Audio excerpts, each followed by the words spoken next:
ఇవాళ రైతు రుణమాఫీ చేయలేదంటున్నాడు. నేను సూటిగా సవాలు విసురుతున్న చంద్రశేఖరరావు గారికి వేదిక మీద నుంచి, ఫామ్ హౌస్లో ఉండి వచ్చిన వాళ్ళకి జోలి చెప్పుడు కాదు, అసెంబ్లీకి రా, లెక్కలు చెప్తా. ఏ ఊర్లో, ఏ తండాలో, ఏ గూడెంలో ఏ రైతుకి ఎంత రుణమాఫీ చేసిందో 25,50,000 మంది రైతుల వివరాలు శాసనసభలో పెడతా. 21,000 కోట్ల రూపాయలు ఎవరి ఖాతాలో వేసినో నేను లెక్క చెప్తా. నీకు చిత్తశుద్ధి, నీకు నిజాయితీ ఉంటే రా, వచ్చే అసెంబ్లీలో నువ్వు మాట్లాడు, అడుగు. అదేవిధంగా ఆనాడు నువ్వు 5,000 రూపాయలు సంవత్సరానికి రైతు బంధు కింద 10,000 ఇస్తే నేను ఎన్నికల్లో 15,000 ఇస్తా అని చెప్పిన.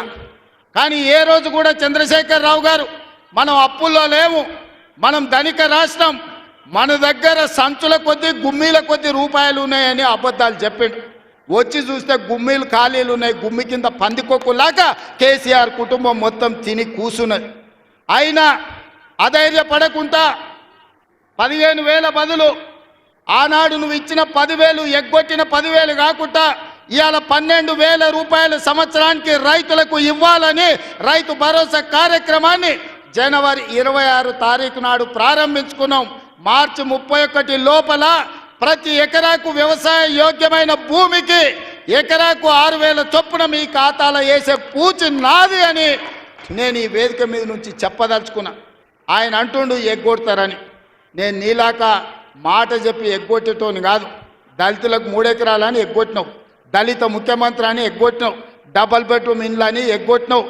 ఇట్లా చెప్పుకుంటూ వెళ్తే 100 మాటలు ఇచ్చి ఎగ్గొట్టిన చరిత్ర నీది, పంగనామాలు పెట్టిన చరిత్ర నీది. చంద్రశేఖరరావు 10 ఏళ్ళు పరిపాలన చేసి ప్రజల దగ్గరకు పోతే డిసెంబర్లో అధికారం కోల్పోయినావు, జూన్లో డిపాజిట్లు కోల్పోయినావు పార్లమెంట్లో.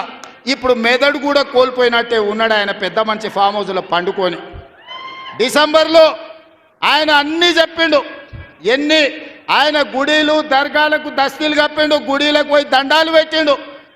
పెట్టిన తెలంగాణ ప్రజలు 10 ఏళ్ళు పెట్టిన ఆయన అరగోసకు ఇవాళ ఆయన గుణపాఠం చెప్పి ప్రభుత్వాన్ని దించిండు. అట్లే అబద్ధాలు చెప్తే పార్లమెంట్లో గుండు 0 ఇచ్చిండ్రు, ఆయన గాడిద గుడ్డి ఇచ్చిండ్రు. అయినా బుద్ధి మారలే. 14 నెలల నుంచి అంట ఆయన ఫామ్ హౌస్లో వండుకొని గంభీరంగా చూస్తుండ. ఎవరిని చూస్తున్నావా గంభీరంగా? అచ్చోసిన ఆంబోతులాక నీ కొడుకుని అల్లుని ఊరు మీద వదిలినావు. మైసమ్మ మన ఏంది జాంగీర్పీర్ల దర్గాకు వదిలిన మేకపోతులాక ఊరు మీద పడి మేస్తా ఉన్నారు నీ కొడుకు నీ అల్లుడు. మన జాంగీర్పీర్ల దర్గా కోసుకుంటాం కదా మనం, అట్లా జాంగీర్పీర్ల దర్గాను కూడా మోసం చేసిన 100 కోట్లు ఇస్తాను మా శంకర్ చెప్తున్నాడు. ఇవాళ రాజన్న సిరిసిల్ల ఆలయానికి 100 కోట్లు ఇస్తాను, ఆ దేవుణ్ణి మోసం చేసినావు. ఈడ దర్గాను మోసం చేసినావు. పాలమూరులో ప్రాజెక్టులు కడతా అని, పాలమూరు రంగారెడ్డి ఎత్తిపోతలు పూర్తి చేస్తా అని కల్వకుర్తి, భీమా, నెట్టంపాడు, కోయిల్సాగరు, జూరాల, ఆర్జీఎస్, తుమ్మిళ్ళ ప్రాజెక్టులను కడతా అని చెప్పి పాలమూరుకు మాట ఇచ్చి పాలమూరుని ఎండబెట్టి ఎగవేసిన దుర్మార్గుడివి నువ్వు ఈరోజు సంవత్సరం పూర్తి కాకముందే మా మీద వడేడుస్తురట. ఆయన కోసం ఎదురు చూస్తురట. ప్రజలందరూ బాధ పడుతురట. అయ్యా చంద్రశేఖరరావు గారు, 4 కోట్ల ప్రజలు ఎవ్వరు బాధపడతలేరు. రైతులకు రైతు భరోసా వచ్చింది, రైతులకు రైతు రుణమాఫీ జరిగింది, విద్యార్థులకు ఫీజు రియంబర్స్మెంట్ ఇచ్చినాం, రాజీవ్ ఆరోగ్యశ్రీ 10 లక్షలకు పెంచినాం, పేదలకు ఇండ్లల్లా 200 యూనిట్లు ఉచిత కరెంట్ ఇచ్చినాం, ఆడబిడ్డలకు 500 రూపాయలకే సిలిండర్ ఇచ్చినాం.